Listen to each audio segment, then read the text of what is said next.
जय Hind. Elon Musk AI के ऊपर अरबों रुपए क्यों खर्च कर रहा है, आज हम इसके ऊपर बात करेंगे। जय हिंद, आपका दोस्त आपका भाई बलवीर।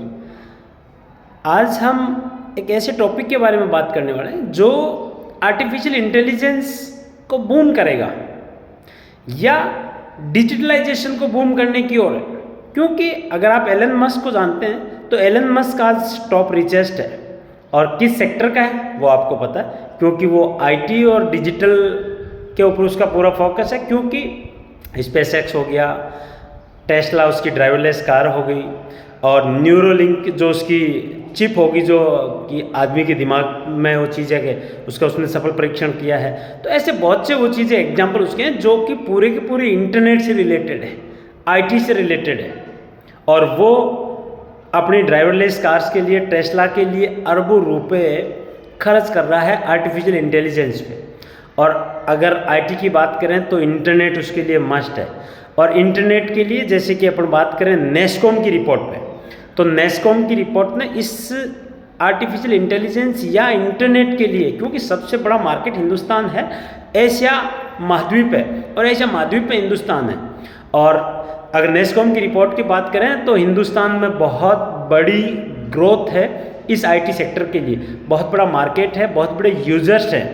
तो इसलिए वो चीज़ें यहाँ पे आईटी का बहुत बड़ा मूवमेंट अपने को देखने को मिलने वाला है। और वो सब तब पॉसिबल होगा जब आज हम अगर मोदी गवर्नमेंट की बात करें तो अच्छे रोड नेटवर्क के लिए और रेलवे नेटवर्क के लिए जानी जाती है, वैसे ही वो चीज़ें यहाँ पर हम देखते हैं डिजिटल हाईवेज के लिए भी मोदी गवर्नमेंट बहुत अच्छा काम कर रही है।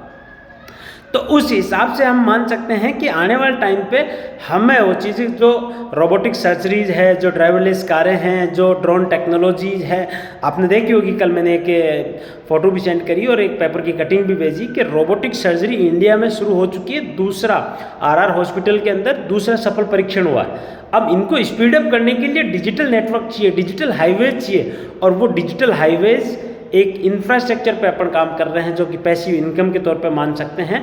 आज बड़े बड़े स्टेट्स के साथ अपनी कंपनी के एमओयूज हैं, और ग्राउंड पे ऑफिसेज हैं, और ग्राउंड पे डाटा सेंटर्स है।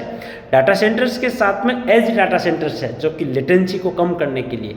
तो हमें और समझने की, देखने की ज़रूरत है। एलन मस्क अगर बोल रहा है, मार्क जकरबर्ग अगर बोल रहा है, अंबानी अडानी अगर बोल रहे हैं डाटा सेंटर के बारे में, या आर्टिफिशियल इंटेलिजेंस के बारे में, या रोबोटिक सर्जरी के बारे में, या ड्रोन टेक्नोलॉजी के बारे में, तो वो एक अपनी कंपनी है, वो भी बोल रही है, और वो उसके इंफ्रास्ट्रक्चर पे काम कर रही है। और इंफ्रास्ट्रक्चर किसी भी चीज़ के लिए बहुत ही ज़्यादा ज़रूरी होता है, क्योंकि बिना इंफ्रास्ट्रक्चर के आज अब तक बुलेट ट्रेन नहीं चल पाई अपने देश में। क्यों? क्योंकि उसके लिए इंफ्रास्ट्रक्चर बनने में टाइम लग रहा है, तब चल पाएगी।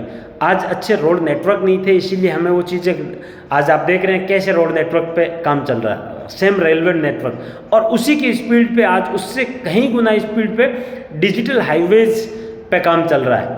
क्योंकि समय बहुत कम है, कहीं ना कहीं से अपॉर्चुनिटी को ग्रैब करने के लिए गवर्नमेंट फुल फोकस्ड है। आपने अगर डाटा सेंटर के बारे में स्टडी किया होगा, रिसर्च किया होगा, तो गवर्नमेंट ने पीएलआई स्कीम भी निकाली है, और उसकी कुछ टर्म्स कंडीशन है, क्योंकि वो मेड इन इंडिया प्रोजेक्ट पर फोकस कर रही है। ऐसे बहुत से वो चीज़ है कि आज डाटा सेंटर यूएस तो पूरा डाटा सेंटर से ही है, लेकिन वो कहीं ना कहीं मेड इन इंडिया पे फोकस कर रही है। और मेड इन इंडिया के लिए वो चीज़ें यहाँ पे इंडिया में वो इंफ्रास्ट्रक्चर होना चाहिए, और इंडिया में इंफ्रास्ट्रक्चर बनाने के लिए अपनी इंडियन कंपनी है जो काफ़ी समय से उस पर काम कर रही है, पिछले 8 साल से उस पर काम कर रही है। आप उसके बारे में रिसर्च करें, स्टडी करें, और व्यूनाउ इंफ्राटेक के नाम से आप उसे देख सकते हैं, रिसर्च कर सकते हैं। पिछले 8 साल से वो चीज़ रजिस्टर्ड है, गवर्नमेंट के साथ लिस्टेड है, बीएसई में लिस्टेड है, और कई स्टेट गवर्नमेंट के साथ एमओयूज है, और धरातल पे काम कर रही है। तो आप और हम सब, पैसिव इनकम सबको चाहिए, बात कर सकते हैं, स्टडी कर सकते हैं, रिसर्च कर सकते हैं, और उसके लिए हमें कहीं ना कहीं अच्छी आदत, अच्छी संगत और अच्छे गुरु के साथ उसके ऊपर स्टडी करना पड़ेगा, रिसर्च करना पड़ेगा। क्योंकि हमेशा सफल लोगों के बीच अगर आप खड़े हैं तो सफलता कहीं ना कहीं आपके आसपास या इर्द गिर्द घूमेगी। तो इसीलिए हमेशा संगत का असर हमेशा पड़ता है, माहौल अपने को बनाना पड़ता है, चेंज करना पड़ता है। तो उस हिसाब से हमें उस सोसाइटी में उन लोगों के साथ बात करनी पड़ेगी, उन लोगों के साथ उठना बैठना पड़ेगा। हमेशा बोलते हैं ना, सफल लोगों की भीड़ में रहोगे तो सफलता आपको धक्का मार मुर के भी सफल बना देगी। इसीलिए आप सबका दोस्त, आप सबका भाई, आप सबके बीच आता रहता है। लाइक शेयर सब्सक्राइब ज़रूर करें।